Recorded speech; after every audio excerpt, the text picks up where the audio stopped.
शाम जिनकी नए झगड़ों में फसादों में कटी, रात बस खुदकुशी करने के इरादों में कटी। ऐसे कमबख्तों को मरने से बचा लूं तो हंसूं। भारत में रहना है तो भारत से प्यार करो, नहीं इस भारत से मुख मोड़ जाइए। जिस मुल्क के रिवाज रीति नीति हो पसंद, उस मुल्क से ही नेज नाता जोड़ जाइए। एक राजा ने मांग भरी फिर मेरा मस्तक फोड़ दिया। एक राजा ने मांग भरी फिर मेरा मस्तक फोड़ दिया।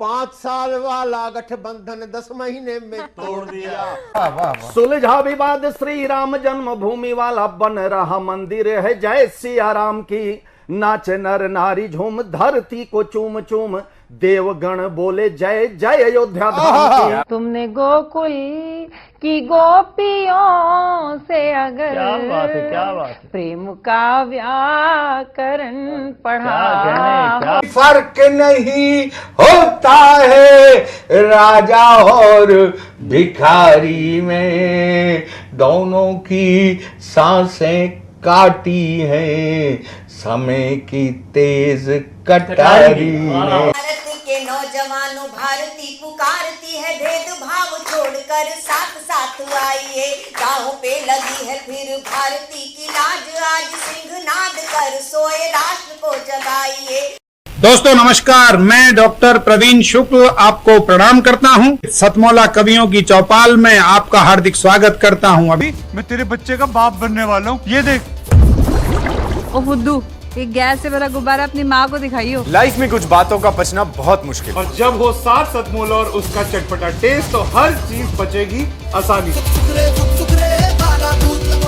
सतमौला celebrates the release of Fukre 3 in theaters near you. CM साहब, हमारे 30 विधायक अपोजिशन पार्टी में चले गए, अब आप सीएम नहीं रहे। सतमौला तो अब नया सीएम कौन बन रहा है? चल सतमौला खाओ, कुछ भी बचाओ। नमस्कार, सतमौला कवियों की चौपाल में आप सभी दर्शकों का हार्दिक स्वागत है। सतमौला कवियों की चौपाल, आपकी अपनी चौपाल। सतमौला कवियों की चौपाल में आज हमारा परम सौभाग्य है कि हमारे सतमौला कवियों की चौपाल में हमारे साथ उपस्थित हैं देश के लब्ध प्रतिष्ठित इतिहासकार और देश की प्रमुख प्रकाशन संस्था के संचालक डॉक्टर अमित राय जैन जी। हम उनका हार्दिक स्वागत करते हैं। हमारे साथ ही उपस्थित हैं सतमौला कवियों की चौपाल में देश के लब्ध प्रतिष्ठित हास्य विधा ही नहीं, विज्ञान को हास्य में पिरोने वाले ऐसे प्रज्ञान पुरुष पंडित सुरेश नीरव जी आज हमारे बीच में उपस्थित हैं। देश के अन्य राज्यों से, जिलों से पधारे हुए कवियों का प्रारंभ करते हैं सतमौला कवियों की चौपाल में देश के लब्ध प्रतिष्ठित जो हास्य कवि हैं। तो उनके लिए मैं, पंडित सुरेश नीरव के लिए मैं क्या कहूँ, वो एक विलक्षण व्यक्ति हैं और विलक्षण व्यक्ति कब क्या कुछ कर दे पता नहीं होता। अभी जो राजनीतिक माहौल चल रहा है देश में, इलेक्शन अभी निकला है, तो राजेंद्र राजा की मुझे 2 पंक्तियाँ सहज स्मरण हो पाती हैं। वो क्या है कि हाई कमान ने भैया जी को पार्टी से निकाल दिया। हाई कमान ने भैया जी को पार्टी से निकाल दिया, यानी कि हीरे को कांच समझ नाली में डाल दिया। पर भैया जी ने भी हार न मानी, झट पान की दुकान लगा ली। ये देख मेरी धर्मपत्नी बड़े दुखी स्वर में बोली, देखो जी भैया जी पहले देश कोठी बंगला कार से चलाते थे। मैंने कहा रे बेवकूफ़, ये पहले भी चूना लगाते थे और आज भी चूना लगा रहे हैं, आज भी चूना लगा रहे हैं। आइए सुनते हैं पंडित सुरेश नीरव जी को। नमस्कार दोस्तों, जय जोहार, नमस्कार, जय हिंद, भारत सरकार और मेरे सारे दोस्तों। मैं आज आपके साथ कुछ रचनाएं जीना चाहता हूं। देखिएगा कि गज़ल में अध्यात्म की बात की जाए तो क्या उसका कलर होता है। एक रचना देता हूं, सुनिएगा। इसमें मैं ये कहना चाह रहा हूं कि अगर अहम ब्रह्मास्मि में ईश्वर हूं तो तत्त्वमसि तुम भी ईश्वर हो। हम सब अगर एक हैं तो फिर हम दोनों को संचालित करने वाला कौन है, और उस और के लिए मैं अपनी बात कह रहा हूँ। सुनिएगा रचना भाई साहब, आपको भी बहुत अच्छी लगेगी, जितने लोग भी सुन रहे हैं। कि आग से तो मैं घिरा हूँ, जल रहा कोई और है। आग से तो मैं घिरा हूँ, जल रहा कोई और है। मंजिलें मुझको मिली पर चल रहा कोई और है। आग से तो मैं घिरा हूँ, जल रहा कोई और है। मंजिलें मुझको मिली पर चल रहा कोई और है। हर संगीतकार, चित्रकार, कलाकार एक उस निराकार का दृश्य बनाना चाहता है, वही उसका चरम लक्ष्य होता है। इसे मैं कहता हूँ अपने शेर में।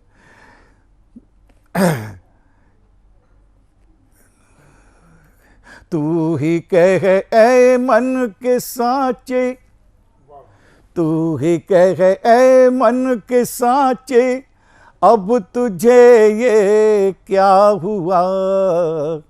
तू ही कह ऐ मन के साचे, अब तुझे ये क्या हुआ।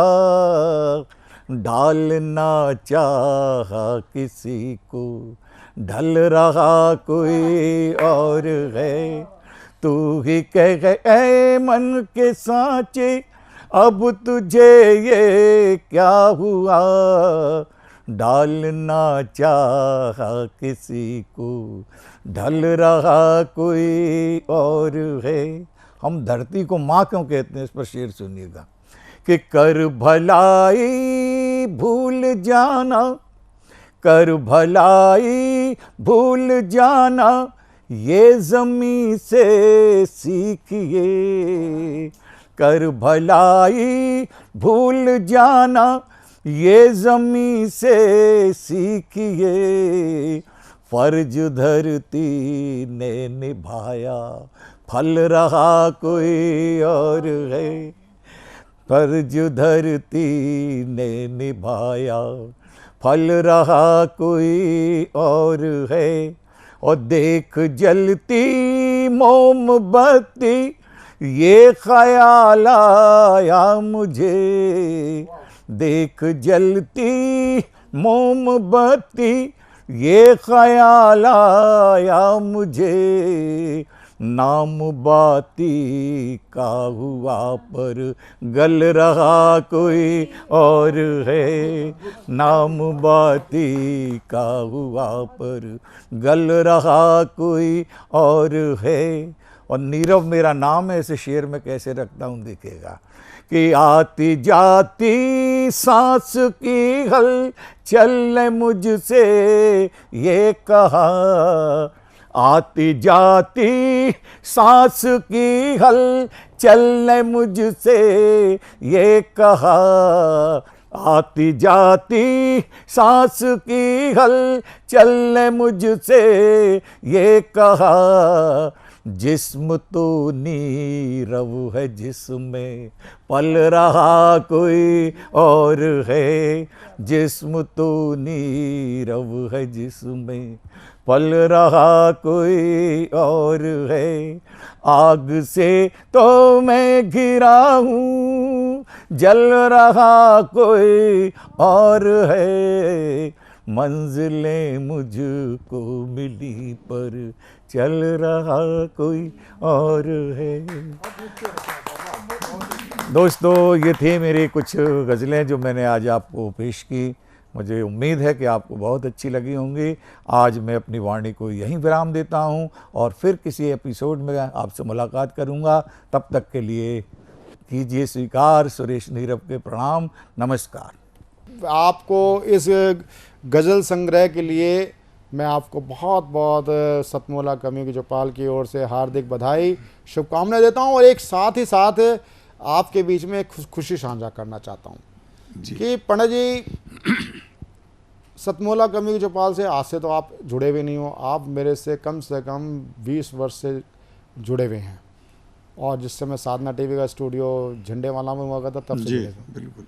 हम आपको ऐसे बिल्कुल रिक्तता के साथ हम नहीं जीना चाहते।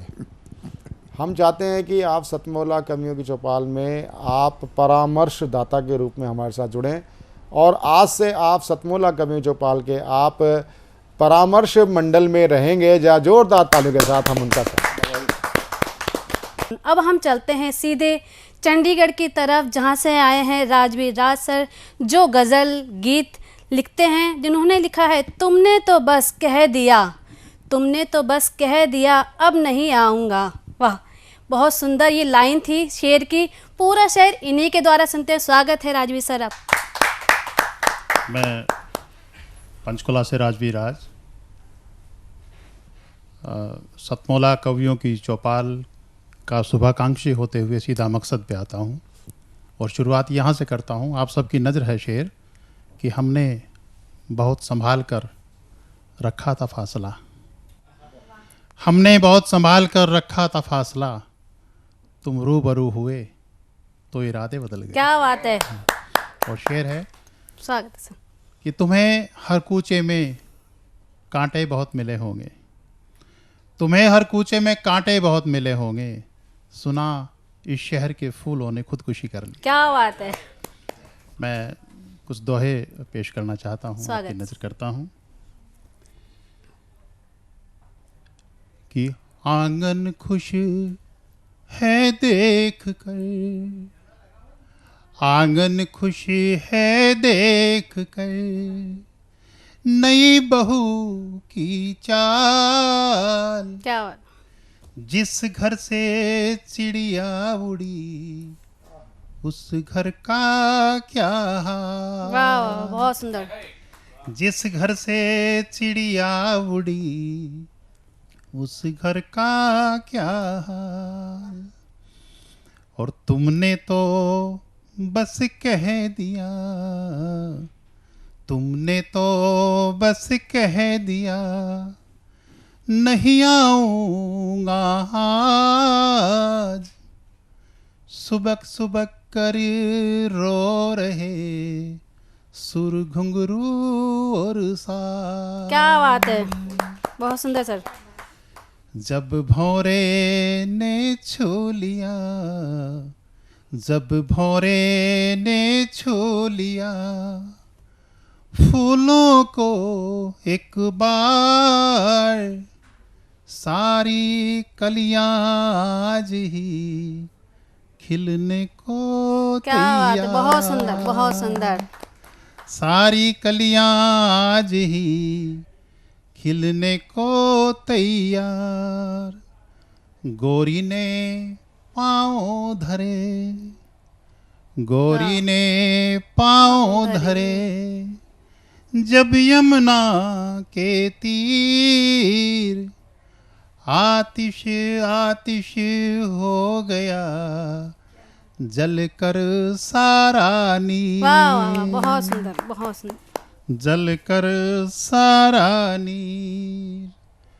और कुछ दिन मुझको सौंप दो, आपकी नजर है ये दोहा, कि कुछ दिन मुझको सौंप दो, तन्हाई की रात, गीतों गजलों से जरा कर लूं दो दोहा। क्या बात है। गीतों गजलों से जरा कर लूं दो दोहा। पंख नहीं रखता कोई, पंख नहीं रखता कोई, जैसे चील और बाज, जबकि सभी को यहाँ लेनी है परवाज। और एक और ये दोहा है, उसके बाद एक छोटी सी गजल पेश करता हूँ। स्वागत। कि योगी योगी हो रहा, योगी योगी हो रहा, ये योगी है कौन, फूल फूल उड़ता फिरे कांटे खड़े हैं मौन। वाह, बहुत सुंदर, बहुत सुंदर। कांटे खड़े हैं मौन। एक नज्म छोटी सी पेश करता हूँ। स्वागत। हम बेटी को बहुत ही ख्वाबों से पालते हैं जी।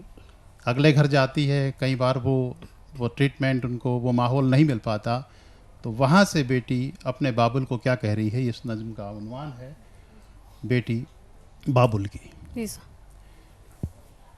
कि चूल्हे में जो तपती है दिन रात वही मैं हूँ। क्या? चूल्हे में जो तपती है दिन रात वही मैं हूँ, दुनिया ने जो समझी है खैरात वही मैं हूँ। जिल्लत से भरी अंगिया, कांटों से भरा आंचल, रोकर जहाँ मर जाएं जज्बात वही मैं हूँ। क्या? बहुत सुंदर। और अश्कों को कहीं पलकों की कोर में बहना है, कोई चीख भी ना उठे और दर्द भी सहना है। बाबुल ये तेरी बुलबुल इतना तो समझती है, एक आग का दरिया है और आग में रहना है। क्या बात है, बहुत सुंदर। दीवार के साए में साए को तरसती हूँ, ख्वाबों को मसलती हूँ, उल्फत को मचलती हूँ। अनजान सी ये दुनिया, ये हाल है कि अब तो माँ के किए माथे पर चुम्बन को सिसकती हूँ। क्या बात है। और जिस दिन तेरी चौखट से मुंह मोड़ के आई थी, जिस दिन तेरी चौखट से मुंह मोड़ के आई थी, शालू शबीना सोनम सब छोड़ के आई थी। जीवन का भी ये रैला लगता है मुझे बाबुल, बचपन की कोई गुड़िया मैं तोड़ के आई। क्या बात है, क्या बात है, बहुत सुंदर। जंजीर मुजस्सम में परवाज कहाँ रखूं, जंजीर मुजस्सम में परवाज कहाँ रखूं, पैरों में बंधी पायल ये साज कहाँ रखूं। सुरताल के शजर की सब डाल भर चुकी है, तुम ही बता दो बाबुल आवाज कहाँ रखूं। क्या बात है, बहुत सुंदर, बहुत सुंदर। और अशार निगल लेंगे, घर बार निगल लेंगे, यूं ही मेरे ख्वाबों का संसार निगल लेंगे। इंसान की सूरत में हैवान से ये चेहरे, एक दिन मेरे बाबुल की दस्तार निगल लेंगे। क्या बात है, बहुत सुंदर। मेरा तो मुस्तकबिल ही एक जाल में रखा है, मेरा भविष्य मेरा तो मुस्तकबिल ही एक जाल में रखा है, लेकिन मैं आदर तेरा हर हाल में रखा है। जिस दिन तेरी अजमत को थोड़ी सी आँच आए, समझो कि साया मेरा एक थाल में रखा। क्या बात है, क्या बात, बहुत सुंदर। और छीनू कभी में हक तो अंजाम फिर क्या होगा। ये बंद पेश है, आपकी नज़र है कि छीनू कभी में हक तो अंजाम फिर क्या होगा। शीशा ये बन के आए एग्ज़ाम फिर क्या होगा। मुंसिफ की तरह एक दिन मुलजिम को सजा दूं तो मुंसिफ के सर पे सोचो इल्ज़ाम फिर क्या क्या होगा। बात है, बहुत सुंदर। लोगों के इरादों से अनजान नहीं हूँ मैं, लोगों के इरादों से अनजान नहीं हूँ मैं। दिन रात यूं जलने का सामान नहीं हूँ मैं। ज्वाला भी कभी मैं थी, दुर्गा भी कभी मैं थी, मुश्किल से भी मुश्किल हूँ, आसान नहीं हूँ मैं। क्या बात है, क्या बात, बहुत और सुंदर। लास्ट मांगती है कि एक दिन कहीं कोने से एक अब्र सा उठूंगी, एक दिन कहीं कोने से एक अब्र सा उठूंगी। दिन रात के जलने पे बरसात सा बरसूंगी। अफसोस नहीं करना बिजली भी गिरा दूं तो ये जुर्म का अफसाना तारीख सा बदलूंगी। क्या बात ये है, जुर्म हाँ। का अफसाना तारीख सा बदलूंगी। बहुत एक दो लाइन तरन्नुम में, उसके बाद फिर कि जिस शय पे नक्शे पा मिले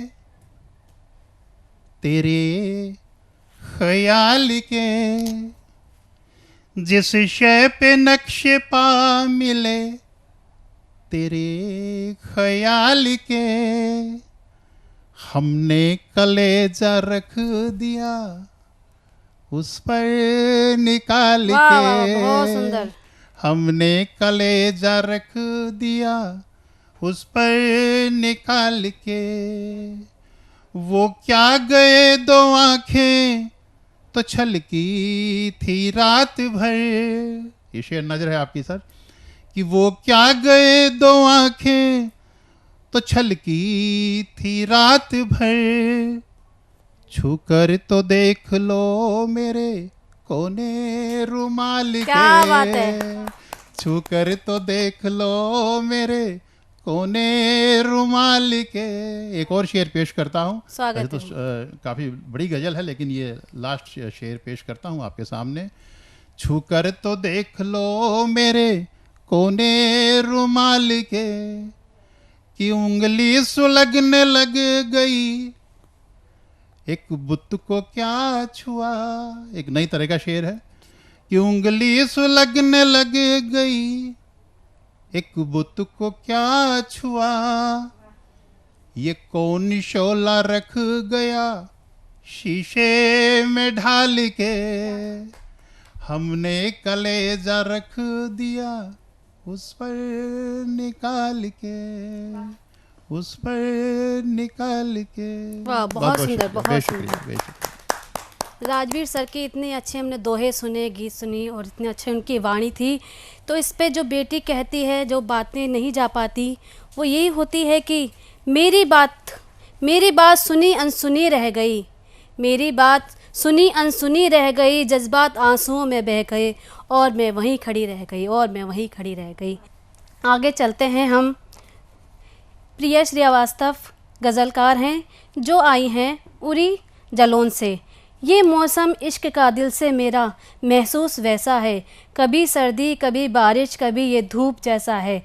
ये कितना अच्छा इन्होंने शेर लिखा है और इस शेर को पूरा सुनते हैं इन्हीं के मुख द्वारा। स्वागत है आपका। आप सभी को सादर प्रणाम करती हूँ और सतमोला कवियों की चौपाल के सभी श्रोताओं को प्रणाम करती हूँ। मोहब्बत की बात करती हूँ और जैसे कि मेरा एक शेर उन्होंने पढ़ा है और तब कहती हूँ कि ये मौसम इश्क का दिल से करो महसूस वैसा है, ये मौसम इश्क का दिल से करो महसूस वैसा है, कभी सर्दी कभी बारिश कभी ये धूप जैसा है, कभी सर्दी कभी बारिश कभी ये धूप जैसा है। और मोहब्बत की ही बात करूँगी और प्रेम में क्या होता है, प्रेम जो हमारे जीवन का आधार है। तब कहती हूँ कि प्यार एहसास का खजाना है, क्या बात है, प्यारी दिल का मधुर तराना है, प्यारी दिल का मधुर तराना है, प्यार में जीत मिले हार मिले, प्यार में जीत मिले हार मिले, प्यार का पर सफर सुहाना है, बहुत सुंदर, प्यार का पर सफर सुहाना है।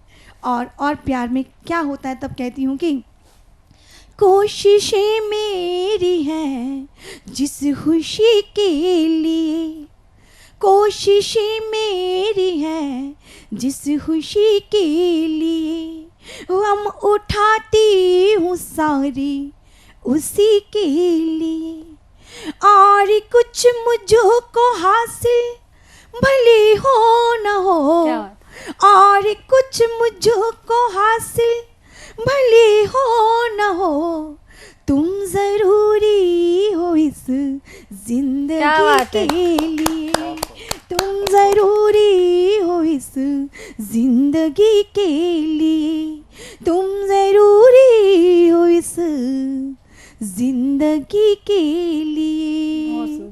और प्रेम में हम क्या चाहते हैं, तब मैं कहती हूँ तुम्हारी हाँ तुम्हारी सिर्फ चाहत चाहिए मुझको, क्या बात, तुम्हारी हाँ तुम्हारी सिर्फ चाहत चाहिए मुझको, वफा विश्वास निश्चल प्रेम उल्फत चाहिए मुझको, जो इतना कर सको तो प्रेम का प्रस्ताव तुम देना, जो इतना कर सको तो प्रेम का प्रस्ताव तुम देना, मोहब्बत की पुजारिन हूँ मोहब्बत चाहिए मुझको, मोहब्बत की पुजारिन हूँ मोहब्बत चाहिए मुझको। एक गज़ल एक शेर प्रस्तुत करती हूँ, सुनिएगा। आरज़ू हर घड़ी ये किया कीजिए, आरज़ू हर घड़ी ये किया कीजिए, आरज़ू हर घड़ी ये किया कीजिए, हम न बिछड़े कभी ये दुआ कीजिए, हम न बिछड़े कभी ये दुआ कीजिए। बहुत सुंदर। राही उल्फत वगर तय जो करनी है तो, शेर सुनिएगा जी बिल्कुल। राही उल्फत वगर तय जो करनी है तो, राही उल्फत वगर तय जो करनी है तो, मैं ही क्यों आप भी कुछ बढ़ा कीजिए, मैं ही क्यों आप भी कुछ बढ़ा कीजिए। खुशनुमा सुबह रंगी बहुत शाम है, खुशनुमा सुबह रंगी बहुत शाम है, हम रहे साथ बस ये दुआ कीजिए, हम रहे साथ बस ये दुआ कीजिए। सबकी सुनता है रब इसमें कुछ शक नहीं, सबकी सुनता है रब इसमें कुछ शक नहीं, सबकी सुनता है रब इसमें कुछ शक नहीं। आप तो दिल से बस इल्तिजा कीजिए, आप तो दिल से बस इल्तिजा कीजिए। और मक्ते का शेर प्रस्तुत करती हूँ, सुनेगा। भूल ही जाइए सारी शिकवे गिली, भूल ही जाइए सारी शिकवे गिली, भूल ही जाइए सारे शिकवे गिले, मिलके दिव्यम सभी से रहा कीजिए, मिलके दिव्यम सभी से रहा कीजिए। आरज़ू हर घड़ी ये किया कीजिए, आरज़ू हर घड़ी ये किया कीजिए। हम न बिछड़े कभी ये दुआ कीजिए, हम न बिछड़े कभी ये दुआ कीजिए। हाँ दुआ कीजिए, सब दुआ कीजिए, मिल दुआ कीजिए। वाह वाह, बहुत सुंदर, बहुत सुंदर। और अब मैं उन्हीं के मित्र टिल्लन वर्मा जी के, स्वर्गीय टिल्लन वर्मा जी के परम मित्र गीतम जी को सादर आमंत्रित करता हूं। आप पहले ये बताएं कि कैसे उनका हमारे शो पे आने का मन था, सिर्फ संकल्प था, कैसे घटना घटी, और साथ ही उनको श्रद्धांजलि स्वरूप सबसे पहले ये तो हमें पता चल ही गया कि उनको हृदयाघात हुआ। सीधा पहले मैं आपसे चाहूँगा कि आप टिल्लन वर्मा जी की जो हार्दिक इच्छा थी इस टीवी शो पे कविता पढ़ने की अपनी, उस कविता का आप पाठ करें।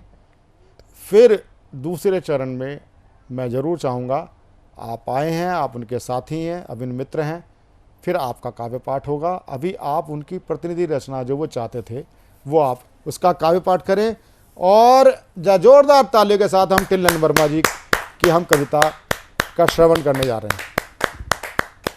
आदरणीय दादा टिल्लन वर्मा जी का इस शो में आने के लिए बहुत मन था और बहुत उतावले थे। मैं बाहर था, नहीं आ सके थे, इसलिए समय का परिवर्तन कर दिया गया था, और मेरे बिना वो जाते नहीं थे कहीं भी, क्योंकि उनका स्वास्थ्य गड़बड़ रहता था। मेरे दादा टिल्लन वर्मा का इस शो में आने के लिए बहुत मन था, और वो प्रवीण जी की, दादा की बहुत ही तारीफ़ करते रहे कि बोले बहुत बढ़िया आदमी हैं, उनके शो में एक बार जाओ, आपको बहुत अच्छे कवियों से भी मुलाकात होगी और अच्छे विचार मिलेंगे और अच्छे लोगों से आपका मुकाबला होगा, आपके लिए सहयोग मिलेगा साहित्य में। टिल्लन जी की कविता सुनाए। टिल्लन जी की कविता मैं आपके सामने रख रहा हूँ कि उनकी कि बेटी विदा हुई क्या घर से, पापा रिश्तेदार हो गए। आहा, बेटी विदा हुई क्या घर से, पापा रिश्तेदार हो गए, और बहुओं की नज़रों में शायद अवरद्दी अखबार हो गए। आहा, बेटी विदा हुई क्या घर से, पापा रिश्तेदार हो गए, बहुओं की नज़रों में शायद अवरद्दी अखबार हो गए। कहीं एक कप चाय समय पर अब पापा को मिल ना पाती है। नहीं एक कप चाय समय पर अब पापा को मिल पाती है और दरवाजे पर बैठे रहते जैसे चौकीदार हो गए। बहुत अच्छे बहुत अच्छे बहुत अच्छे बहुत अच्छे बहुत अच्छे बहुत अच्छे। बहुओं की नजरों में शायद अब रद्दी अखबार हो गए कि कल तक जो चाहा पापा ने, कल तक जो चाहा पापा ने बेटी से बनवाया खाया। कल तक जो चाहा पापा ने बेटी से बनवाया खाया, लेकिन अब उनकी थाली से सारे स्वाद फरार हो गए। बहुत अच्छे बहुत अच्छे बहुत अच्छे। जिस मकान की ईंट ईंट में पापा जी की गंध बसी है, जिस मकान की ईंट ईंट में पापा जी की गंध बसी है, उनके जीते जी उस घर के बेटे हिस्सेदार हो गए। बहुत अच्छे बहुत अच्छे बहुत अच्छे बहुत अच्छे बहुत अच्छे बहुत अच्छा। उनके जीते जी उस घर के बेटे हिस्सेदार हो गए। संस्कार जब बेटों को पापा जी ने देना चाहे, संस्कार जब भी बेटों को पापा जी ने देना चाहे, मम्मी की ममता बोराई पापा जी लाचार हो गए। मम्मी की ममता बोराई पापा जी लाचार हो गए। बहुत अच्छे बहुत अच्छे। बहुत जनप्रिय रचना थी, उनके मुंह से जब सुनी जाती थी। गीतम जी हम जितना सुने कम है। अब मैं चाहूँगा आपसे आपकी कविताओं का एक गुलदस्ता आप ज़रूर प्रस्तुत करें। और गीतम जी आप स्वयं वो भी गीतकार थे, आप भी गीतकार हैं, तो आपकी भी कविता अगर मैं कहूँ एक दूसरे की आप परछाई रहे, तो आपसे भी मैं निवेदन करता हूँ जहाँ जोरदार तालियों के साथ हम गीतम जी को सुने। बेटी के बारे में बता दिया, वही बेटी वाली बात उन्होंने की, बेटी वाली बात आपसे मैं सुनना चाहूँगा। बिल्कुल। आज अचानक एक बुजुर्ग घर में बैठकर कह रहा है, आज अचानक बेटी तेरी याद हमें फिर आई है। आज अचानक बेटी तेरी याद हमें फिर आई है, तब हमने अशकों से लिखकर पार्टी तो पठाई है। आज अचानक बेटी तेरी याद हमें फिर आई है, तब हमने अशकों से लिखकर पाती तो पठाई है। सीख यही है बेटी तुझको खुश रहना हर हाल में। सीख यही है बेटी तुझको खुश रहना हर हाल में, और दोनों कुल की इज्जत रखना तू अपनी ससुराल। बहुत अच्छे बहुत अच्छे बहुत अच्छे बहुत अच्छे बहुत अच्छे बहुत अच्छे। त्याग दया सद्भावों के गुण बेटी भूल नहीं जाना। त्याग दया सद्भावों के गुण बेटी भूल न जाना तुम, यानी अपने पीहर वाले संस्कार अपनाना तुम। बहुत अच्छे बहुत अच्छे बहुत अच्छे। मर्यादित बहुओं की जग में होती सदा बड़ाई है, आज अचानक बेटी तेरी बहुत बहुत बहुत अच्छे बहुत अच्छे बहुत अच्छे। बिटिया तुझको बड़े नाज से हमने तुझको पाला पोसा था। बिटिया तुझको बड़े नाज से हमने पाला पोसा है, मेरे पूरे खानदान को तुझ पर बहुत भरोसा। बहुत अच्छे बहुत अच्छे बहुत अच्छे। तेरे जाने से बिटिया उजड़ा घर आंगन सारा है, बिन तेरे सूना सूना सा देहरी द्वार हमारा है। बहुत अच्छे बहुत अच्छे बहुत अच्छे बहुत अच्छे। लगता है संसार पर आया, तू क्या हुई पराई है, आज अचानक बेटी तेरी याद हमें फिर आई है। बहुत अच्छे बहुत अच्छे बहुत अच्छे बहुत अच्छे। कि पहले में जब घर आता तू दौड़ी दौड़ी आती थी, पहले में जब घर आता तू दौड़ी दौड़ी आती थी, तब सब थकन हमारी पल में छूमंतर हो जाती। बहुत अच्छे बहुत अच्छे बहुत अच्छे। तेरे जैसा ख्याल पिता का नहीं किसी को रहता है, अब तो बेटी तेरा पापा वक्त काटता रहता है। बहुत अच्छे बहुत अच्छे बहुत अच्छे बहुत अच्छे। लगता है संसार पर आया, जब से दूर हुई तू मुझसे विकट उदासी छाई है, आज अचानक बेटी तेरी याद हमें फिर आई है। बहुत अच्छे बहुत अच्छे बहुत अच्छे बहुत अच्छे।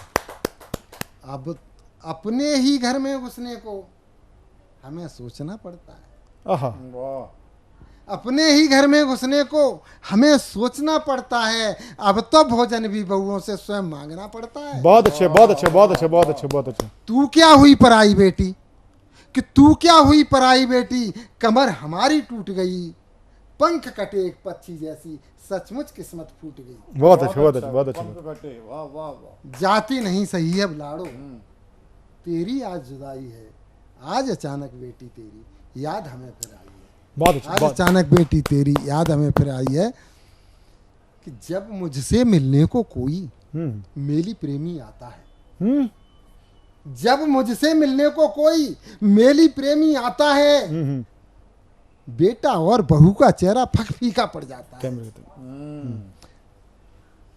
जब मुझसे मिलने को कोई मेली प्रेमी आता है, बेटा और बहू का चेहरा फक फीका पड़ जाता है। कैसे स्वागत करूं अतिथि का, कैसे स्वागत करूं अतिथि का, मैं विचलित हो जाता हूं और बच्चों का व्यवहार देखकर मैं चिंतित रह जाता हूं। बहुत अच्छे, बहुत अच्छे, बहुत अच्छे, बहुत। कोई भी उपयुक्त युक्ति अब देती नहीं सुझाई है, आज अचानक बेटी तेरी याद हमें फिर। बहुत अच्छे, बहुत अच्छे। आज अचानक बेटी। अंतिम बंद इसका दे रहा हूं। हाँ, स्वागत। कि प्रतिबंधों ने जकड़ रखा है, प्रतिबंधों ने जकड़ रखा है, ग्रहण लगा खुशियों पर है। प्रतिबंधों ने जकड़ रखा है, ग्रहण लगा खुशियों पर है, और तेरी माँ भी मजबूरी में आधारित बहुओं पर है। प्रतिबंधों ने जकड़ रखा है, ग्रहण लगा खुशियों पर है, और तेरी माँ भी मजबूरी में आधारित बहुओं पर है। इसीलिए तो तेरी माँ को बेटी बहुत अखरता हूँ, फिर भी कभी नहीं मैं उसकी हुक्म अदूली करता। बहुत अच्छे, बहुत अच्छे, बहुत अच्छे, बहुत अच्छे। थोड़ा लिखना, थोड़ा लिखना, बहुत समझना, मन की व्यथा सुनाई है, आज अचानक बेटी तेरी याद। बहुत अच्छे, बहुत अच्छे, बहुत अच्छे, बहुत अच्छे गीतम जी, बहुत अच्छे। सतमोला कवि चौपाल में अभी तक आप सुन रहे थे श्रेष्ठ और ज्येष्ठ कवियों को, और मिलते हैं छोटे से कमर्शियल ब्रेक के बाद प्रशांत अवस्थी, पूजा भारद्वाज और निर्मला पंत के साथ। कमर्शियल ब्रेक के बाद सतमोला कवियों की चौपाल में आप बने रहें हमारे साथ। मैं तेरे बच्चे का बाप बनने वाला हूँ, ये देख। ओ फुद्दू, एक गैस से भरा गुब्बारा अपनी माँ को दिखाइयो। लाइफ में कुछ बातों का बचना बहुत मुश्किल, और जब हो साथ सतमोला और उसका चटपटा टेस्ट, तो हर चीज बचेगी आसानी से। Satmola celebrates the release of Fukre 3 in theaters near you. हर पल मस्ती और रंगीन विद सतमोला नमकीन, इससे बेटर है नथिंग। सतमोला नमकीन डिफरेंट टेस्ट है बेमिसाल, पनीर भुजिया भी कमाल, इसके टेस्ट के सब शौकीन। हाँ सतमोला नमकीन, सतमोला स्वीट्स एंड नमकीन, इससे बेटर है नथिंग। हाँ सतमोला नमकीन।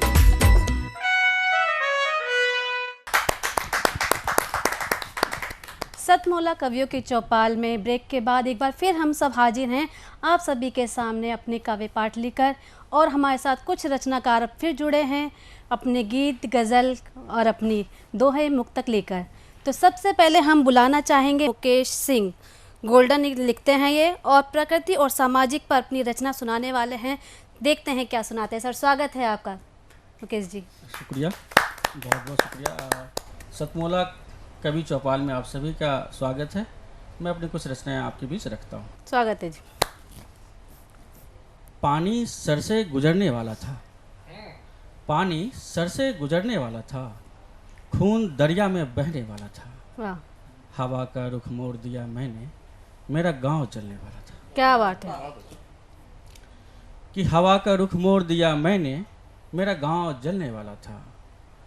कि एक बदनामी से डर गया मैं, एक बदनामी से डर गया मैं, मौत से कहाँ डरने वाला था। क्या बात है, बहुत सुंदर।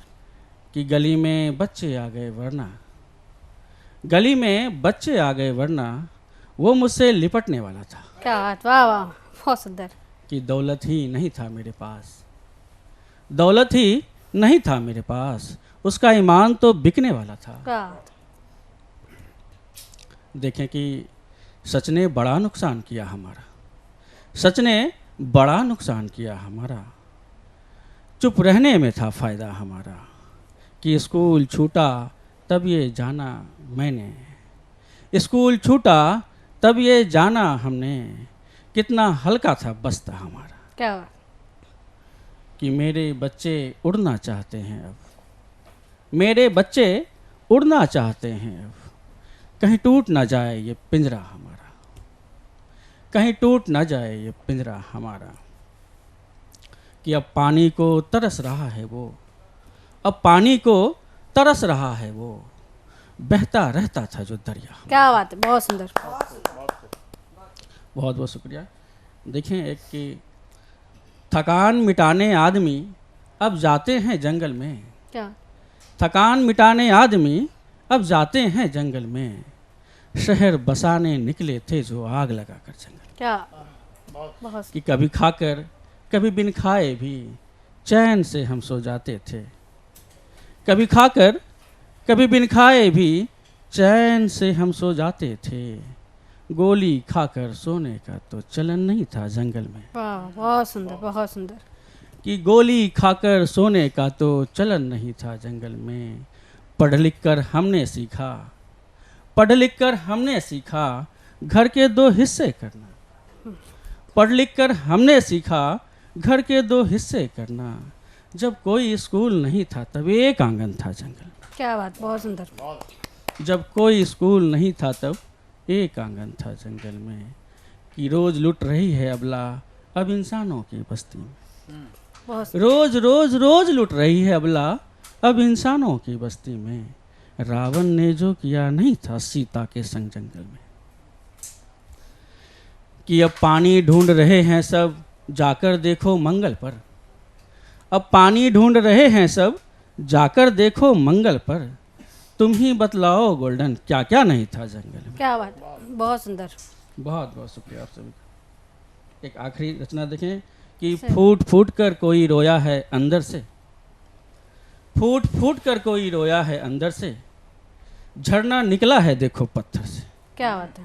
मुझे तो चोट लग जाती है बातों से, मुझे तो चोट लग जाती है बातों से, कोई देवता बन जाता है पत्थर से। वाह वाह, बहुत सुंदर, बहुत सुंदर। कि उसी आग से जलता है अब घर का चूल्हा, उसी आग से जलता है अब घर का चूल्हा, जंगल में जो आग लगी थी पत्थर से।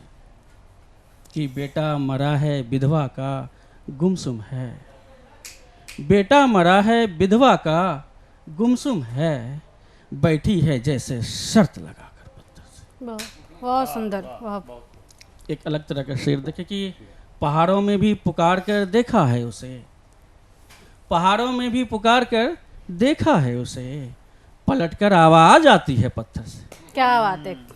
बहुत बहुत शुक्रिया आप सभी का। बहुत सुंदर, बहुत सुंदर आपकी रचना। और अब चलते हैं हम सभी बिहार की तरफ। मुंगेर राजन शर्मा जी को बुलाते हैं, जो हास्य और प्रेम दोनों को मिलाकर एक गीत प्रस्तुत करने वाले हैं, और हास्य भी बहुत मुश्किल रस है। सुनते हैं राजन जी के मुख से। स्वागत है राजन जी। रंजन सर, माफी चाहती हूँ, रंजन सर। यहाँ आए सभी को प्रणाम करता हूँ। प्यार मोहब्बत की बात भी करूँगा। पहले शुरुआत करते हैं। होते नफरत की बातें तो दंगा याद आता है, क्या बात जहाँ पापी के धुलते पाप वो गंगा याद आता है। होते नफरत की बातें तो दंगा याद आता है, जहाँ पापी के धुलते पाप वो गंगा याद आता है। मैं लिखना चाहता हूँ प्यार और श्रृंगार की बातें, मैं लिखना चाहता हूँ प्यार और श्रृंगार की बातें, उठाता हूँ कलम जब भी तिरंगा याद आता। क्या बात है। अभी जब हम आ रहे थे तो माँ ने पूछी, बेटा शहर शहर घूमते हो, गांव गांव घूमते हो, शहर और गांव में क्या अंतर है?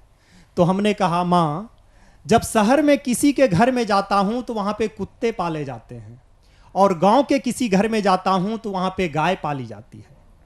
आप किसी भी अनाथ आश्रम में चले जाओ, वहाँ पे गरीब के बच्चे मिलेंगे, लेकिन आप किसी भी वृद्धा आश्रम में चले जाओ, वहाँ अमीरों के माँ बाप मिलेंगे। क्या?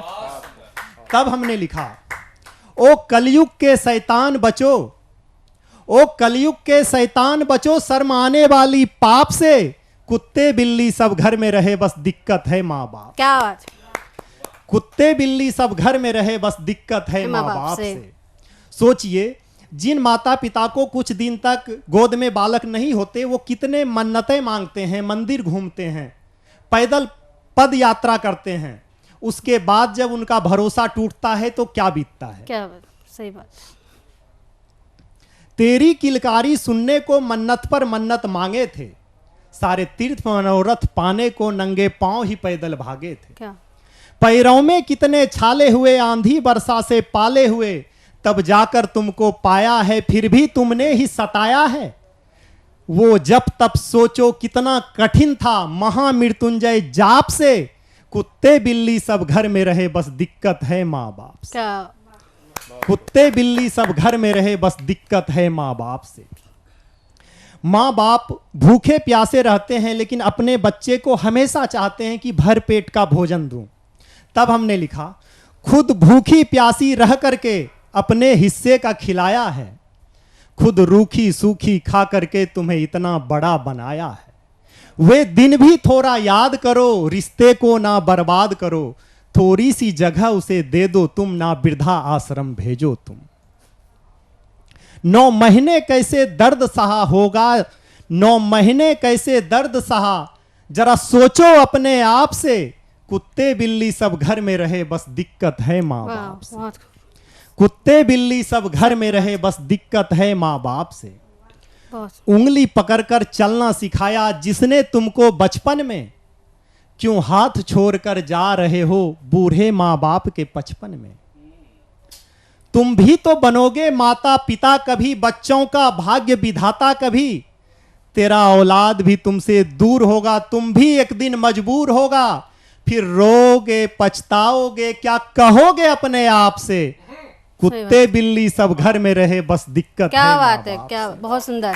कुत्ते बिल्ली सब घर में रहे, बस दिक्कत है माँ बाप से। अब प्यार मोहब्बत की बात करते हैं। जी बिल्कुल। दिल की बात लिखते लिखते, जख्मी जज्बात लिखते लिखते, क्या बात।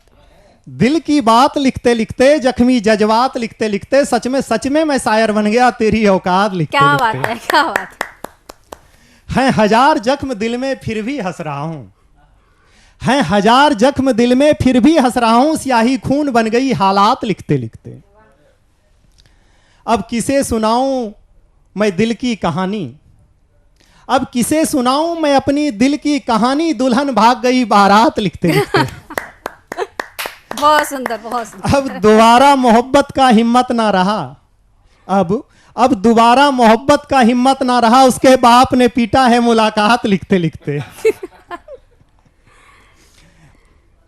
कौन है जो घर जलने की दुहाई देता है, कौन है जो घर में चारपाई देता है, कौन है जो घर जलने की दुहाई देता है, कौन है जो नींद में चारपाई देता है। तुम जा रही हो जा, पर कोई डॉक्टर तो बता जो टूटे दिल में दर्द का दवाई देता। क्या बात है, वाह वाह वाह, बहुत सुंदर। तुमने धूल क्या झोंकी मेरे आंखों में, तुमने धूल क्या झोंकी मेरे आंखों में, अब तो पहले से बेहतर दिखाई देता है। सोचा तुम्हारी शादी में जाऊं नाचूं गाऊं, सोचा तुम्हारी शादी में जाऊं नाचूं गाऊं, पर कौन मजनू है जो लैला की विदाई देता है। अब तो मोहब्बत के नाम से नफरत हो गया, अब तो मोहब्बत के नाम से नफरत हो गया, गुलाब वाली हाथों में खंजर दिखाई देता है। क्या बात है, बहुत। कोई तुमसे प्यारा कैसे हो, आंखों का तारा कैसे हो, कोई तुमसे प्यारा कैसे हो, आंखों का तारा कैसे हो, जो दिल पे चलाए छुरी मेरे, वो यार हमारा कैसे हो। क्या बात है। मेरे कब्र पर उसे कभी दीपक जलाने मत देना, मेरी कब्र पर उसे कभी दीपक जलाने मत देना, हाथ जला लेगी तो फिर उसका गुजारा कैसे हो। बहुत सुंदर, बहुत सुंदर। आपने इतनी अच्छी मानविक रचना जो वाकई आज की सारी सच्चाई बन चुकी है कि कुत्ते बिल्ली को सब रखना पसंद करते हैं मगर माँ बाप को वृद्धाश्रम में छोड़ आते हैं। आखिर क्यों, क्या वो माँ बाप नहीं बनेंगे या वो उस स्थिति में नहीं जाएंगे। आइए उस माँ को चरण में वंदन करते हुए मैं आगे अगले कवि की ओर चलना चाहता हूँ, जिनका नाम होता है विनय कुमार पांडे। अमेठ अमेठ करके जो है ये इन्होंने काफ़ी कुछ सोच विचार करके एक कविता लिखी हुई है। उस सोची और विचारी हुई कविता को हम सुनते हैं, आप सबकी जोरदार तालियों से। सर्वप्रथम साधना टीवी चैनल के सभी दर्शकों को मेरा सादर प्रणाम। मैं 4 लाइनों से आपसे जुड़ना चाहता हूँ। जी, स्वागत है। असर करती दुआएं हैं, सांसों का भरोसा क्या, खबर करती हवाएं हैं, बातों का भरोसा क्या। मोहब्बत छोड़ आया हूँ तुम्हारी आंख में, लेकिन झुकी पलकें निगाहें हैं, आंखों का भरोसा क्या। बहुत सुंदर, बहुत सुंदर। पलकें निगाहें हैं, आंखों का भरोसा क्या। प्रेम प्रदर्शन का विषय नहीं, दर्शन का विषय है। अगली 4 पंक्तियों से जोड़ता हूँ आपको कि मैं आहों की सांसों में तुम्हारा नाम हो जाऊं, बैठ नदिया के तीरे पर महकती शाम हो जाऊं। वाह। कश्तियों पर सजा लूं मैं तुम्हारे नाम की दुनिया, राधिका बन के तुम आना, मैं तेरा श्याम हो जाऊं। बहुत सुंदर, बहुत सुंदर, बहुत सुंदर। बन के तुम आना कि मोहब्बत में भला कैसे तुम्हारा नाम लिख देता, अधूरे मन से चाहत की हंसी सी शाम लिख देता, कि निश्चल मन के भावों को कभी समझा नहीं तुमने, तुम्हें राधा स्वयं को फिर कैसे श्याम लिख देता, तुम्हें वाह वाह वाह। राधा स्वयं को फिर कैसे श्याम लिख देता। वियोग की 4 पंक्तियां सुनाता हूँ। सुनाओ भाई। कि जिंदगी सौंप कर उसको उसी से जोड़ आया हूँ, जिंदगी सौंप कर उसको उसी से जोड़ आया हूँ, सागर से भी गहरे मन की धारा मोड़ आया हूँ, जिन आँखों से गिरा था उम्र भर सैलाब बनकर मैं, उन्हीं आँखों में काजल की लकीरें छोड़ आया हूँ। बहुत सुंदर, बहुत सुंदर, बहुत सुंदर। आँखों में काजल की लकीरें छोड़ आया हूँ, कि मैं सोता हूँ तो कुछ यादें अधूरी खो जाती हैं, हाय हाय।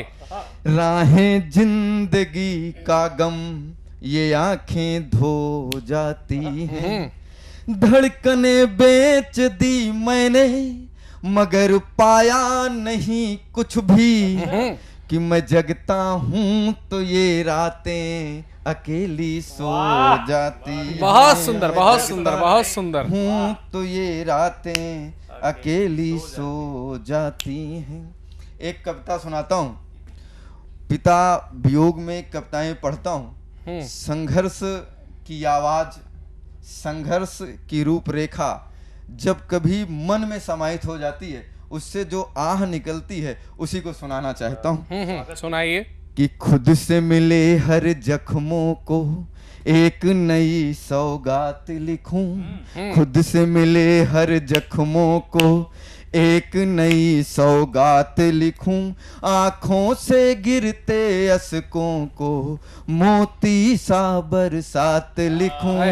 सोचता हूँ अरे सोचता हूँ ऐ जिंदगी तेरी मैं हर बात लिखूं। सोचता हूँ ऐ जिंदगी तेरी मैं हर बात लिखूं, कि रही न छाया ही सिर पर कैसे अब मैं तात लिखूं, रही न छाया ही सिर पर कैसे अब मैं तात लिखूं, उजड़ी हर बस्ती को मैं मातम की एक रात लिखूं। सोचता हूँ ऐ जिंदगी तेरी मैं हर बात लिखूं, सोचता हूँ ऐ जिंदगी तेरी मैं हर बात लिखूं, कि हार गया जब मन मेरा कैसे अपना गात लिखूं,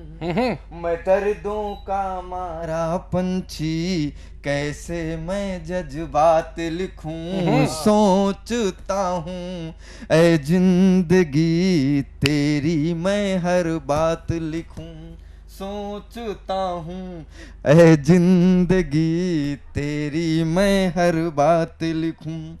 कि था नया परिंदा नए शहर में भूखे मन क्या जात लिखूं, था नया परिंदा नए शहर में भूखे मन क्या जात लिखूं। रूखा सूखा खाकर जिंदा कैसे गुजरी वो रात लिखूं, सोचता हूँ ऐ जिंदगी तेरी मैं हर बात लिखूं। बहुत बहुत धन्यवाद।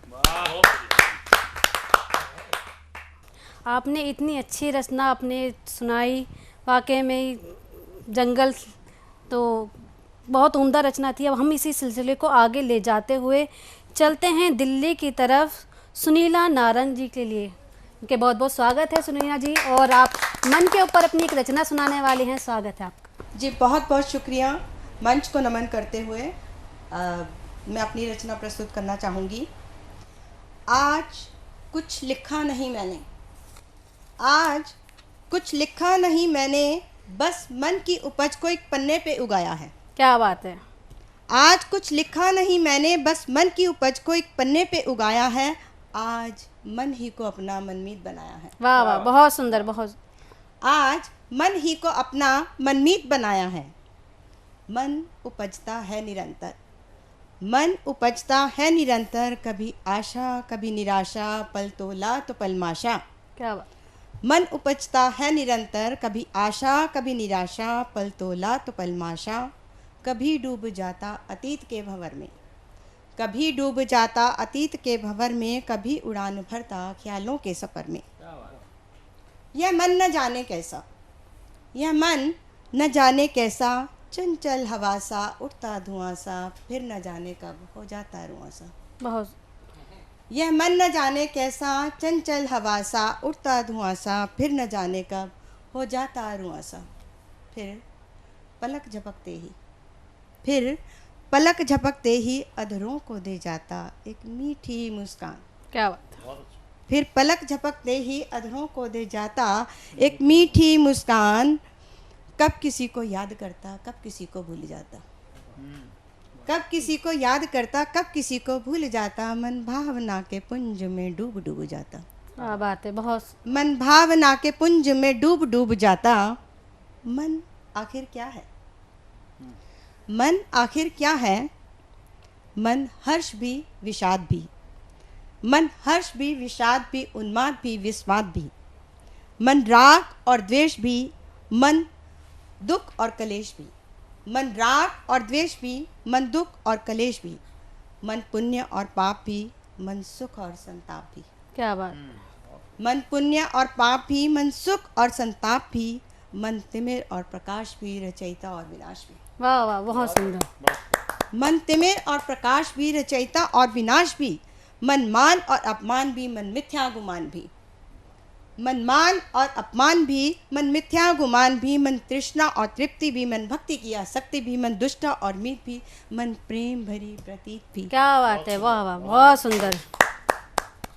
मन तृष्णा और तृप्ति भी, मन भक्ति की आसक्ति भी, मन दुष्टा और मीत भी, मन प्रेम भरी प्रतीत भी, और न जाने क्या क्या, और न जाने क्या क्या इस मन ने अपनाया है, और न जाने क्या क्या इस मन ने अपनाया है। फिर भी मनसा मीत न कोई जग में आज तलक ही पाया है। क्या बात। इसलिए आज कुछ लिखा नहीं मैंने, बस मन की उपज को एक पन्ने पे उगाया है। मन ही को अपना मनमीत बनाया है, मन ही को अपना मनमीत बनाया है। जी बहुत। अब मीना महेश्वरी जी के बाद मैं जिनसे हम चर्चा करने जा रहे हैं, आज हमारे सतमोला कवियों की चौपाल में आज जिन्होंने नवोदित कवियों को सम्मानित किया, अब मैं जिनसे बात करने जा रहा हूं आज हमारे विशिष्ट अतिथि हैं डॉक्टर अमित राय जैन। डॉक्टर अमित राय जैन जी बहुत ही लर्नर्ड पर्सन हैं। आप देश के सुप्रसिद्ध इतिहासकार हैं। आपने अनेक इतिहास पर आपने पुस्तकें आपने लिखी हैं। आप शोधकर्ता हैं इतिहास के अनसुलझे विषयों के, और आप भारत सरकार में संस्कृति मंत्रालय के अंतर्गत भारतीय इतिहास पुरातत्व विभाग की जो महत्वपूर्ण समिति है उसके आप पूर्व सदस्य रहे हैं। आप देश के ही नहीं बल्कि एशिया के सबसे बड़े प्रकाशन संस्थान किताब वाले के भी आप संचालक हैं।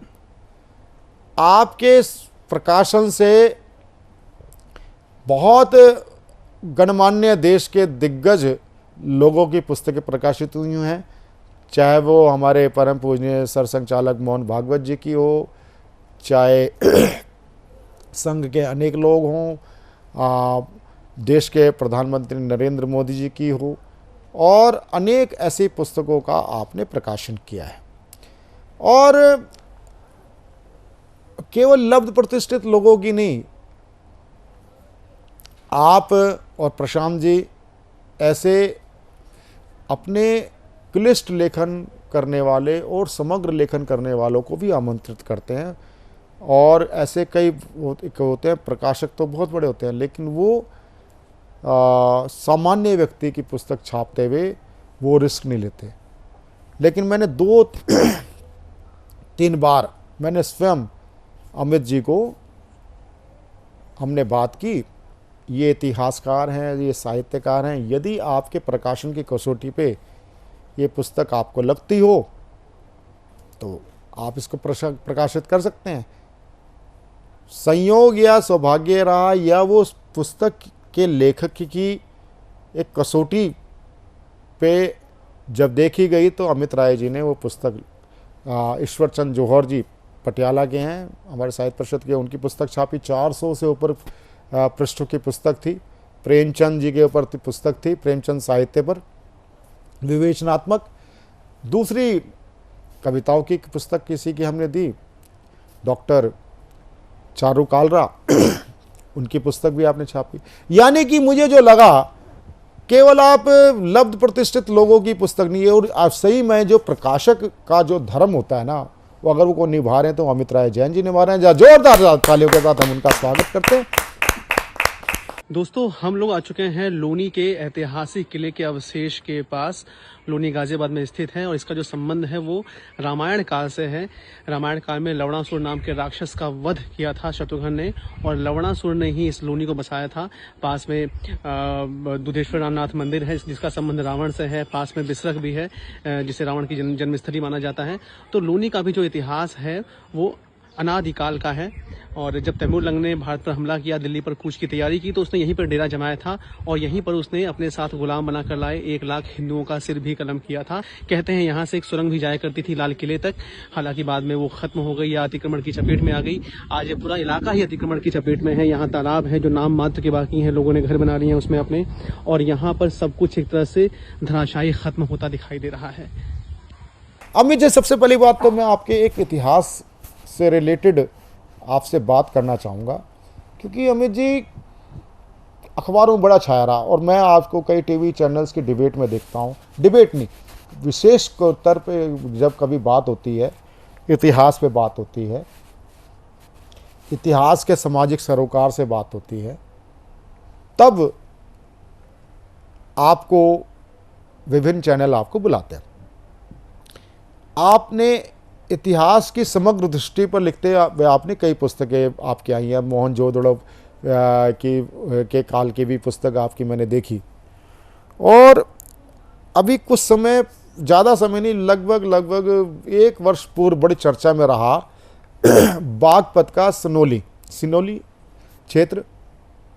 वहाँ पर जब उत्खनन हुआ तो आपके दिशा निर्देश और मार्गदर्शन में वहाँ पर हुआ, तो वहाँ पर महाभारत कालीन जो 5 जन्य के टाइम में जो रथ जो था श्री कृष्ण जी का, जो महाभारत का जिसके श्री कृष्ण जी सारथी थे, वो रथ के अवशेष मिले। अगर अवशेष क्या कहूँ, पूरा एक तरह रथ का पूरा एक ढांचा मिला।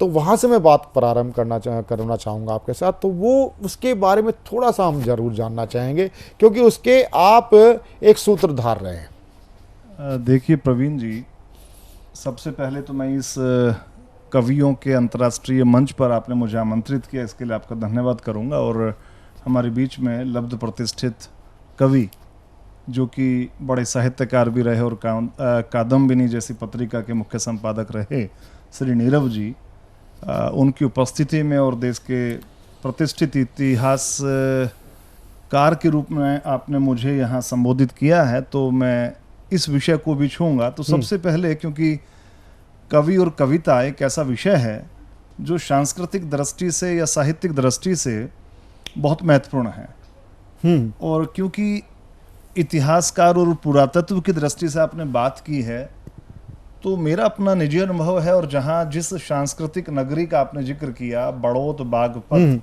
जो क्षेत्र है महाभारत कालीन क्षेत्र है, और वहाँ पर शैक्षणिक जो संस्थाएं हैं वो पुरानी हैं, लगभग 150 साल पुरानी संस्थाएं वहाँ हैं, जिस कारण से कवियों के साथ एक सहज संपर्क हम लोगों का पारिवारिक दृष्टि से रहा। दादा भारत भूषण जो कि देश के चोटी के कवि थे, निर्भय हाथरसी जी, काका हाथरसी जी, गोपाल दास नीरज जी, उनकी मेजबानी हमने अपने परिवार में अनेकों बार। अरे वाह, अरे वाह, अनेकों बार। तो आज मुझे स्वयं गौरव महसूस हो रहा है कि इस कवियों के अंतर्राष्ट्रीय मंच पर एक टीवी शो में सतमोला कवियों की चौपाल में श्री नीरव जी के सानिध्य में हम लोग यहाँ बैठे हैं। तो मैं आप सबका धन्यवाद करता हूँ। और प्रवीण आर्य जी, आपका विशेष तौर से, आप मेरे मित्र हैं, मेरे साथी हैं, और मेरी पृष्ठभूमि के पास के ही हैं, कांधरा के आप हैं। बिल्कुल बिल्कुल बिल्कुल। हम लोगों का सौभाग्य है कि हमने उस क्षेत्र में जन्म लिया। तो एक ही भूमि के अनाज को, वहाँ की उपज को खा करके हम लोग पैदा हुए, बड़े हुए, और आज देश में अपना एक अहम स्थान बनाए हुए हैं। तो पहले तो आपकी इस सौजन्यता को मैं स्वीकार करता हूँ, और आपने एक बहुत महत्वपूर्ण विषय पर जानकारी चाहिए कि महाभारत कालीन एक युद्ध रथ वार चैरियट का जिक्र पूरे विश्व में इस समय चल रहा है। भारत के इतिहास और पुरातत्व की जो कहा जाए तो इतिहास को बदलने वाला वक्त ये है, और पूरे देश के सांस्कृतिक महत्व की चीजों में सबसे महत्वपूर्ण अगर खोज कही जा रही है, आर्कियोलॉजिकल सर्वे ऑफ इंडिया के मानचित्र पर वर्तमान के 150 वर्षों में सबसे महत्वपूर्ण खोज अगर की जा रही है, तो वो हमारे बागपत जनपद के बड़ौत नगर के पास सिनोली छोटे से गांव का वो युद्ध रथ है। 2005 में वहां एक्सकेवेशन हम लोगों की रिपोर्ट के आधार पे भारत सरकार ने किया। 2018-2019 साल्वेज ऑपरेशन बरनावा का लक्ष्य ग्रह का था, तो उसके साथ में महेश शर्मा जी को निवेदन करके हमने वो एक्सकेवेशन स्टार्ट कराया। और 2007 में मेरे एक्सप्लोरेशन में जो युद्ध रथ मिला है, उसके पहिए के कुछ टुकड़े जो कॉपर फॉइलिंग के थे वो मुझे मिले थे। एक सबूत के तौर पे हमने, प्रमाण के तौर पे वहाँ भारत सरकार के और वरिष्ठ जो पुरातत्ववेत्ता उनको दिखाए, और उनकी कार्बन डेटिंग इत्यादि हुई। बाद में वो क्लियर हुआ कि वहाँ से जो 3 युद्ध रथ मिले हैं वो उस पीरियड के हैं जब महाभारत हुआ होगा। अब इस बात को इस रूप में बहुत सारे लोग कह रहे हैं कि वो कृष्ण का रथ है, अर्जुन का रथ है। ये तो मैं नहीं कह सकता as a historian, as a इतिहासकार और एज ए पुरातत्ववेत्ता। लेकिन वो अगर 5000 साल पुराना युद्ध रथ है, उसके साथ वैरियर्स यानी कि योद्धाओं के वहाँ पर प्रमाण मिले हैं, उनके कंकाल मिले हैं। ये आप समझिए कि 6000 साल पहले अगर कोई महिला अपने हाथ में खंजर लिए हुए है, उसकी तलवार उसके साथ में दफन है, उसके साथ उसका सिरास्त्र यानी कि उसके सर पे पहनने वाला टोप कॉपर का वो भी मौजूद है, उसका कवच है, उसका वैनिटी बॉक्स यानी कि श्रृंगार का सामान भी है, उसके साथ में उसके जो पालतू पशु हैं वो भी दफनाए गए हैं। बहुत सारी चीज़ें ऐसी हैं कि जो हिंदुस्तान में पहली बार मिली हैं, और हम लोगों का प्रयास है कि वो एक बड़ा एक्सकेवेशन करीब 20-30 साल तक लगातार चलने वाला एक्सकेवेशन हो, ताकि देश की जो सांस्कृतिक पहचान है, जो देश जिसको जानना चाहता है, आज भारत के अंदर जितने इतिहासकार, पुरातत्ववेत्ता हैं, साहित्य के प्रेमी हैं, वो हड़प्पा, मोहनजोदड़ो का जिक्र करते हैं, जो कि आज 1947 के बाद देश का हिस्सा नहीं है।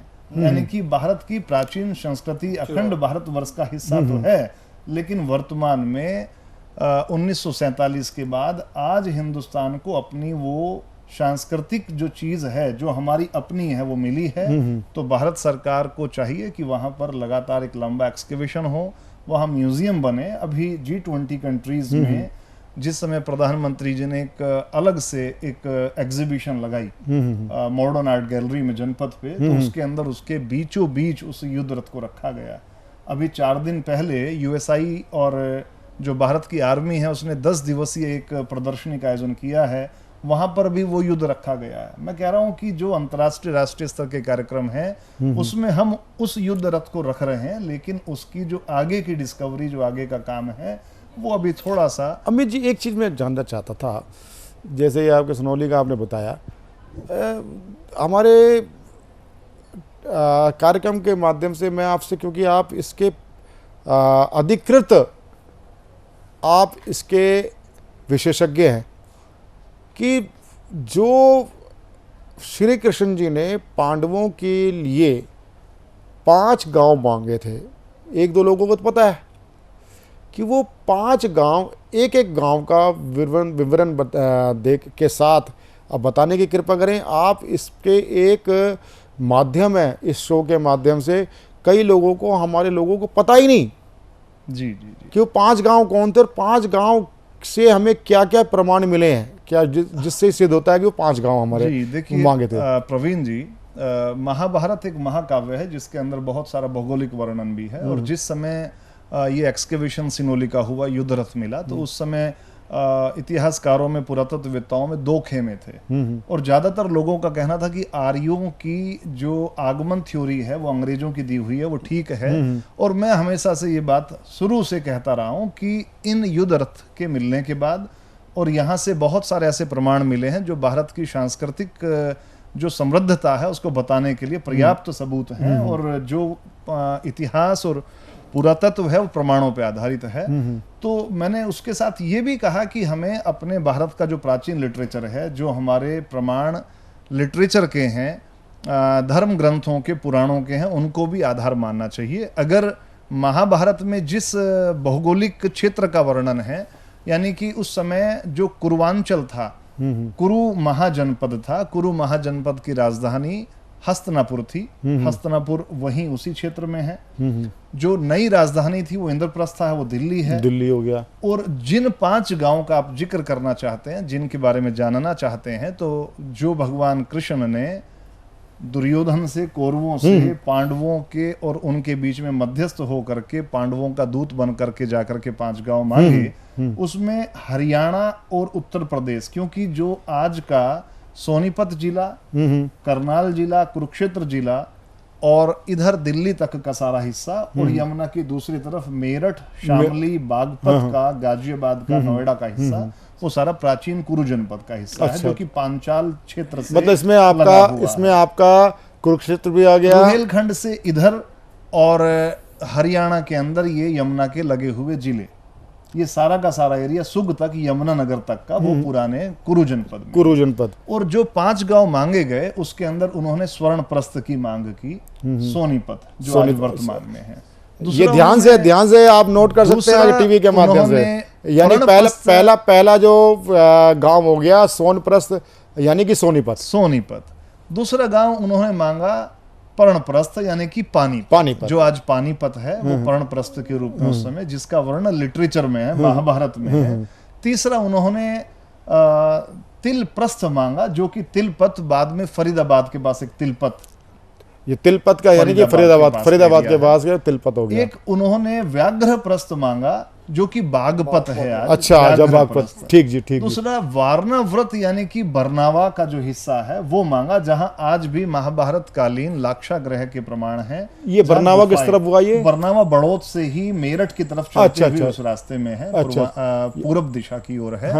तो जब आप ये देखते हैं कि इन 5 गांव के बीच में सिनोली है, यमुना के बराबर का गांव है, और वहां कोई प्रमाण 5000 साल पुराने प्रूव्ड प्रमाण मिल रहे हैं, तो आप क्यों महाभारत और रामायण के जो प्रमाण है उनको झुटलाने की कोशिश करते हैं? भारत के प्रति लगाव रखने वाले संस्कृति प्रेमियों को, राष्ट्रवादियों को इस और विशेष ध्यान देना चाहिए।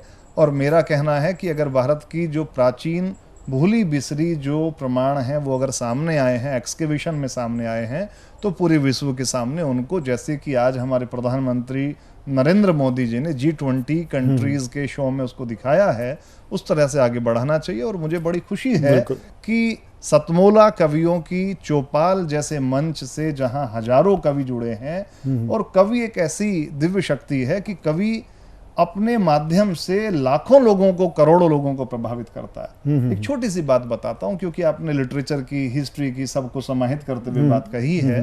एक जैन मुनि लगभग 250 साल पहले हुए, उन्होंने एक पद्य रचा, राम रसो रसायन। जैन दर्शन में राम का स्वरूप क्या है उसको उन्होंने कविता के माध्यम से रचा, और वो आज तक, यानी कि अभी पिछले 20-25 वर्षों तक जितने जैन मुनि पैदल घूमते हैं देश भर में, वहां अपने चातुर्मास वर्षावास 4 महीने के काल में उसको गाया करते थे।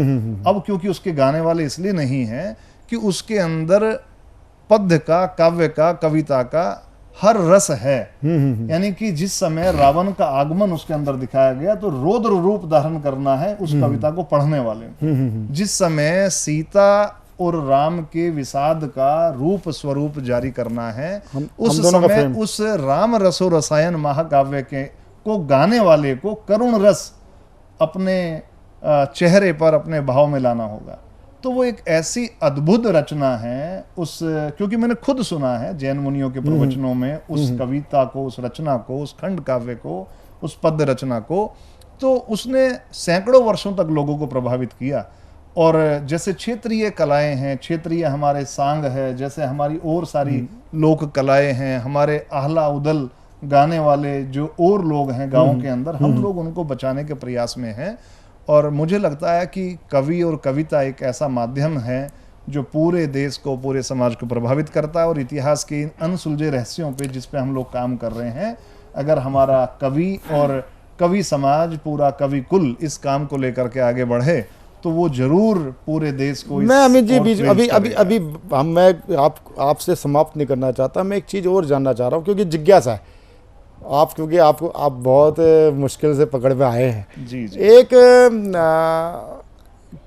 जब हम बात करते हैं बागपत की, हम बात करते हैं पानीपत की, एक बीच में क्षेत्र कहीं ऐसा आ जाता है लोनी का भी कोई इतिहास रहा है क्या? जी जी जी जी। क्योंकि वहाँ पर लोनी में कभी मैं देखा करता था एक टीला सा हुआ करता था।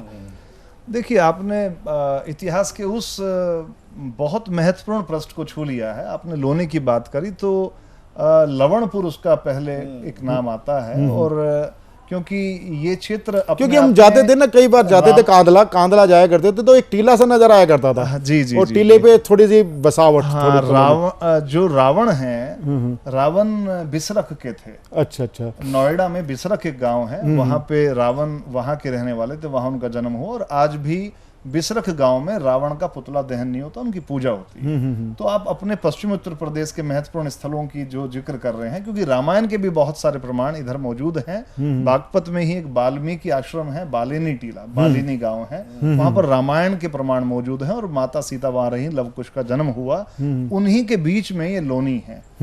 और प्राचीन जो प्रमाणों की बात करें तो उस टीले का सर्वेक्षण मैंने किया है लगभग 18 साल पहले। वहां से कुषाण कालीन और गुप्त कालीन और बाद के भी अन्य सल्तनत पीरियड तक के प्रमाण मिलते हैं। वहां सम्राट पृथ्वीराज चौहान जिस समय देश की राजधानी दिल्ली में आकर के उन्होंने राज किया, अजमेर से आकर के, तो उस समय उन्होंने अजमेर की तरफ के जो राजपूत, जो अपने उनके परिवार के लोग थे, उसको रटोल गांव के अंदर बसाया, इस दिल्ली के चारों तरफ उसकी रक्षा करने के लिए बसाया, और वहां एक किले का निर्माण किया लोनी में। लेकिन इतिहास इस बात का द्योतक है कि महमूद गजनवी जब पंजाब को पार करते हुए यमुना नदी उन्होंने शामली और सहारनपुर के इधर एक इस्सोपुर टील जगह है, वहां से पार की। और जो महमूद गजनवी का वर्णन है जो उसने खुद लिखी है, तारीख गजनवी, उस किताब में लिखता है कि जब हम लोग वहां से असारा गांव ठहरे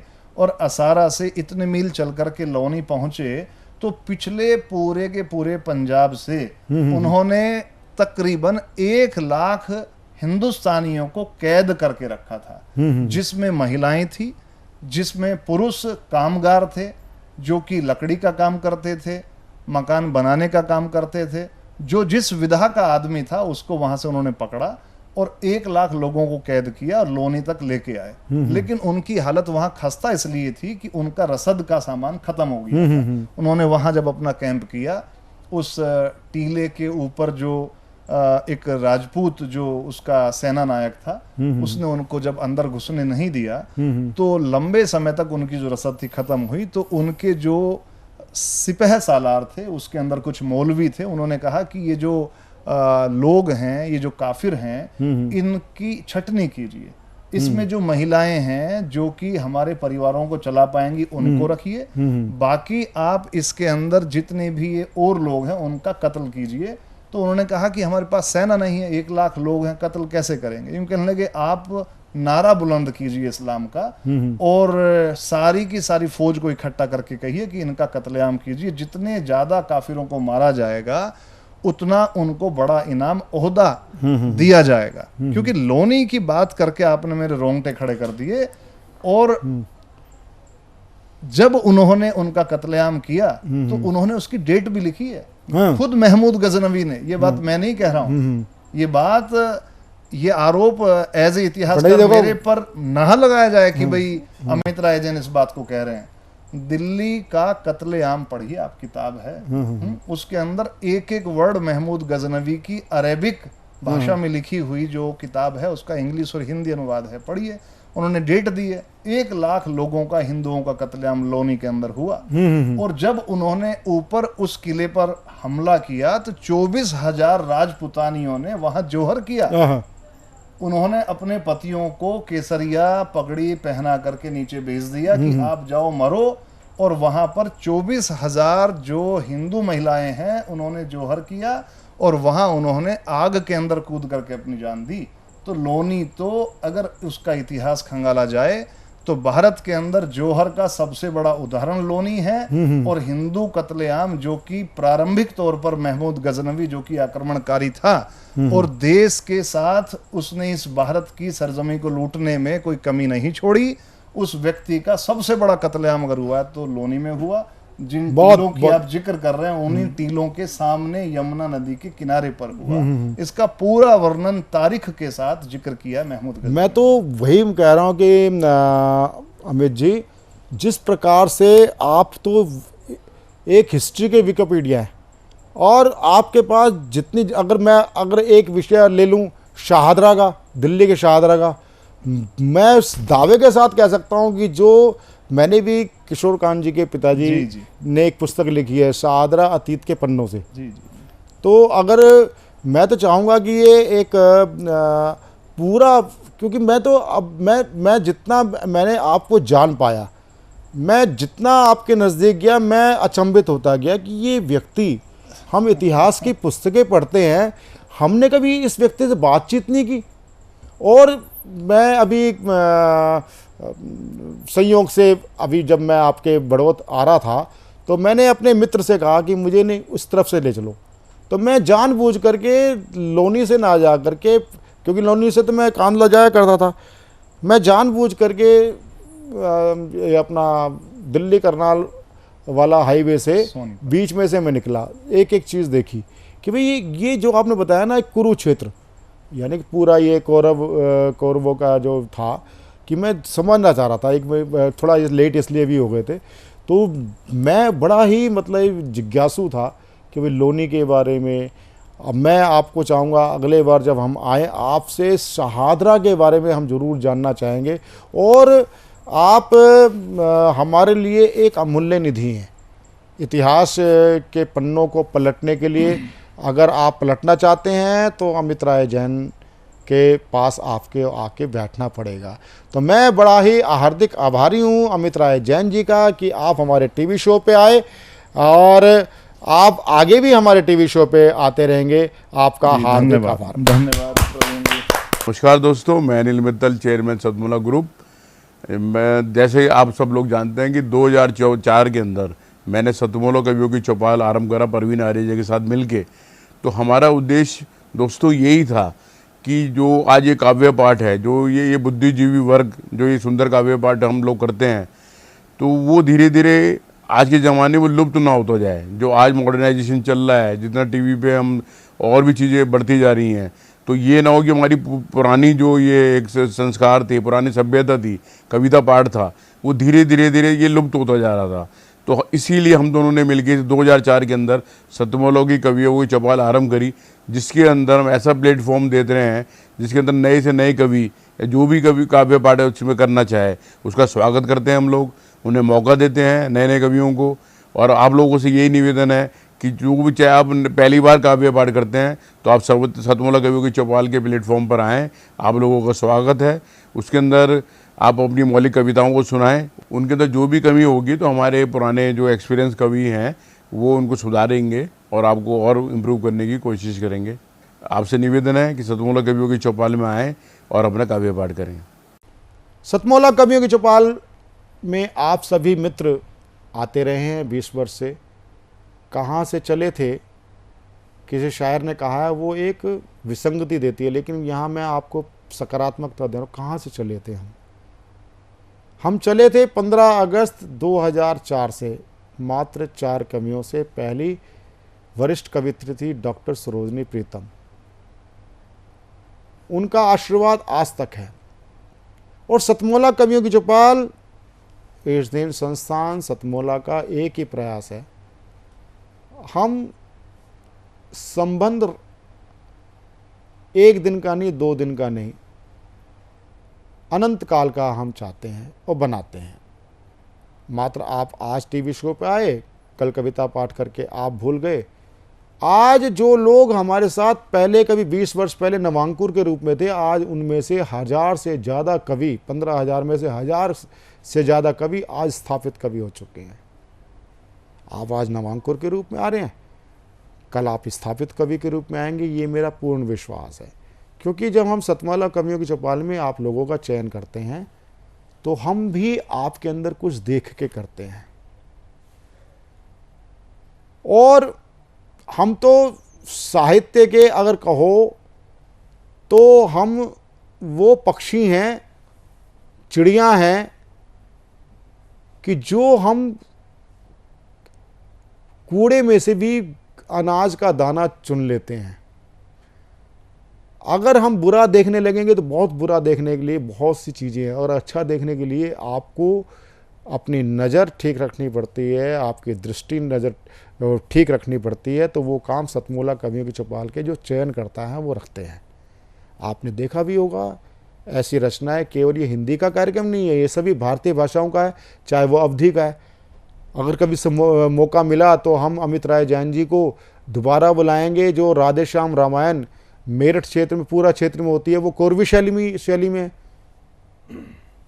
तो कहने का मतलब ये है कि केवल सतमोला कवियों की चौपाल केवल हिंदी भाषा नहीं, सभी भारतीय भाषाएं, आंचलिक बोली, खड़ी बोली सब में होता है।